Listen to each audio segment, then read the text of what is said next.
Hello friends, நாம் இன்றைய வீடியோவில் 2014 ரிலீஸ் ஆன ஆஸ்திரேலியன் ஹாரர் படமான தி பாபாடூக் படத்தோட ரிவ்யூ தான் பார்க்க போகிறோம். சரி வாங்க இந்த படத்தோட கதையை பற்றி பார்க்கலாம். படத்தோட ஹீரோயினான அமிலியா தன்னோட பையனோட ஒரு வீட்டில் வாழ்ந்து வந்துட்டு இருக்காங்க. இவங்க ப்ரெக்னெண்ட்டாக இருக்கிறப்போ ஏற்பட்ட ஆக்சிடென்ட்னால அவங்க ஹஸ்பண்ட் இறந்து போயிடுறாங்க. அதுக்கப்புறம் இவங்களுக்கு அவங்க பையன் தான் ஒரே துணை. இந்த பையன் மற்ற பசங்க மாதிரி இல்லாமல் ரொம்பவே துருன்னு தான் இருக்கான். எதையாவது போட்டு அடிக்கிறது, உடைக்கிறது, ஏதாவது அட்டாக் பண்ணுற மாதிரியான ஆயுதங்கள் அவனா செய்கிறது, இந்த மாதிரி நிறைய விஷயங்கள் பண்ணிட்டு இருக்கான்.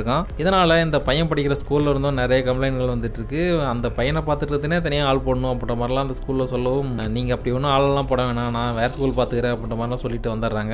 அது மட்டும் இல்லாமல் இந்த பையன் ஒவ்வொரு நாள் தூங்கும் போதும் என் பெட்டி கீழே ஏதோ ஒரு மான்ஸ்டர் இருக்கு, ஸோ செக் பண்ணுங்க அப்படின்ற மாதிரி சொல்லி அடம்பிடிச்சிட்டு இருக்கான். இவங்களும் அந்த பையன் கூட சேர்ந்து போயிட்டு ஏதாவது இருக்கா அப்படின்னு பார்த்துட்டு வந்துட்டு இருப்பாங்க. இது அவங்க வீட்டில் நடக்கிற வழக்கமான விஷயங்கள் ஒன்றாவே இருந்துட்டு இருக்கு. தினமுமே இந்த மாதிரி செக் பண்ண சொல்லிட்டு தான் இருப்பான். அது மட்டும் இல்லாமல் அந்த பையன் தினமுமே அங்கே இருக்கிற நிறைய புக்கில் இருக்கிற கதைகளை சொல்லி அந்த பெட் டைம் ஸ்டோரிஸ் கேட்டுட்டு தான் அவன் தினமுமே தூங்கிட்டு இருக்கான். அப்படி தான் வழக்கம் போல் அவங்களும் ஸ்டோரி சொல்ல ரெடி ஆகிறாங்க. அது மட்டும் இல்லாமல் இன்னைக்கு என்ன கதை சொல்லணும் அப்படின்றத நீயே தேர்ந்தெடு அப்படின்ற மாதிரி அந்த பையன்கிட்ட சொல்கிறாங்க. அப்படி அந்த பையன் தேர்ந்தெடுக்கிற புக்கு தான் Babadook. Don't judge a book by its cover அப்படின்னு சொல்லுவாங்கல்ல, அதுக்கேற்ற மாதிரி இந்த புக் வெளியே பார்க்கறதுக்கு ஒரு குழந்தைங்க படிக்கிறதுக்கான புக் அப்படின்ற மாதிரி தான் இருக்குது. ஆனால் அதை படிக்க தான் அந்த புக்கு குழந்தைகளுக்கானது இல்லை அப்படின்றது தெரிய வருது. அந்த புக்கில் பாபாடூக் அப்படின்ற அந்த கேரக்டர் தலையில் தொப்பி போட்டிருக்கும். அது மட்டும் இல்லாமல் அந்த பாபாடூக் வரதுக்கு முன்னாடி ஏதோ சலசலப்பு சவுண்டுகள் கேட்கும். அப்புறம் 3 வாட்டி கதவை தட்டுற சவுண்டு கேட்கும். பாபாடூக் டுக் டுக் அப்படின்ற மாதிரி போட்டிருக்கு.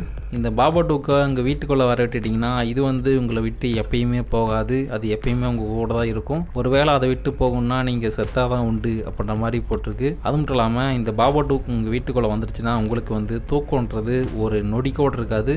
நீங்கள் ஜஸ்ட்டு கண்ணை கூட மூட மாட்டீங்க, அந்த அளவுக்கு தூக்கமே இல்லாமல் போயிடும் அப்படின்ற மாதிரிலாம் அந்த புக்கில் போட்டிருக்கு. இதையெல்லாம் படித்து பதறிப்போன ஹீரோயின் அந்த புக்கை உடனடியாக க்ளோஸ் பண்ணி வச்சிடறாங்க. இந்த கதையை கேட்ட அந்த பையனுமே ரொம்பவே பயந்துடுறான். ஏற்கனவே அவனோட பெட்டிக்கெல்லாம் மாஸ்டர் இருக்குது அப்படின்னு சொல்லிட்டு இருக்கிறவன் இந்த பாபாடூக்கு தான் அந்த மீனோட பெட்டிக்கீழ இருக்கா அப்படின்ற மாதிரிலாம் எக்கச்சக்கமான கேள்விகள் கேட்க ஆரம்பிக்கிறான். ஸோ ஏற்கனவே பல்வேறு குழப்பங்கள்லையும் டிப்ரெஷன்லையும் வாழ்ந்துட்டு இருக்கிற ஹீரோயினுக்கு இது இன்னும் மிகப்பெரிய தலைவலியாக போயிடுது. அந்த புக்கை படித்ததுக்கு அப்புறமா ஹீரோயினுக்கு தூக்கமே சுத்தமாக வரவே மாட்டேங்குது. அது மட்டும் இல்லாமல் அந்த புக்கில் என்னென்ன பொறுத்துச்சோ அதே மாதிரி பல்வேறு விஷயங்கள் அடுத்தடுத்து நடக்க ஆரம்பிக்குது. அது மட்டும் இல்லாமல் ஃபஸ்ட்டு அந்த புக்கை படிக்கும் போது இல்லாத பல்வேறு விஷயங்கள் அடுத்தடுத்து அந்த புக்கில் தோன்ற ஆரம்பிக்குது.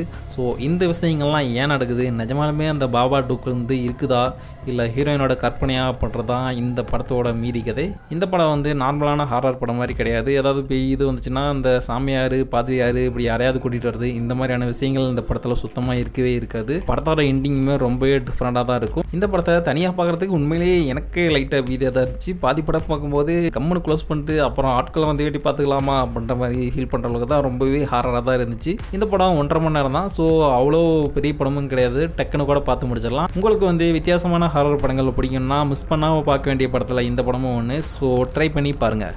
முடிஞ்ச வரைக்கும் முயற்சி பண்ணுவோம். Start music.